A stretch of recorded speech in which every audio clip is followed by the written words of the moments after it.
Екс-премиерот Зоран Заев го предупредил прво обвинетиот во рекет Боки 13 дека има случај за него. Ова пред судот денеска го тврдеше Бојан Јовановски. Рече дека и на тогашниот министер за внатрешни работи Оливер Спасовски му се жалел дека бизнисменот Камчев го снимал. Услов за смена на Катица Јанева од местото шефица на СЈО било ставено на маса кога се градел случајот рекет, рече Јовановски.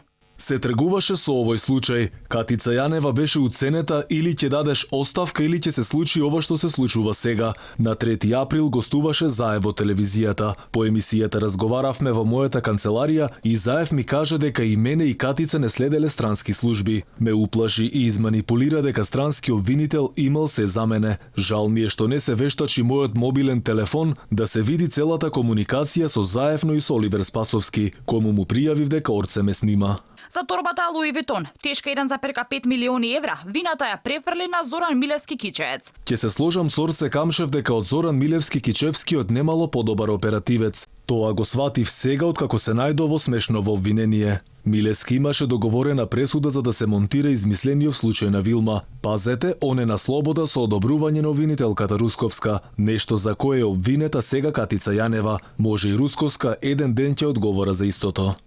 Во судницата Јовановски се поклони на обвинителката Русковска и дофрли дека таа имала желба да ја го завземе местото на Катица Јанева. Судењето за рекет продолжува утре со давање исказ на екс-шефицата на СЈО. Доказната постапка за рекет заврши.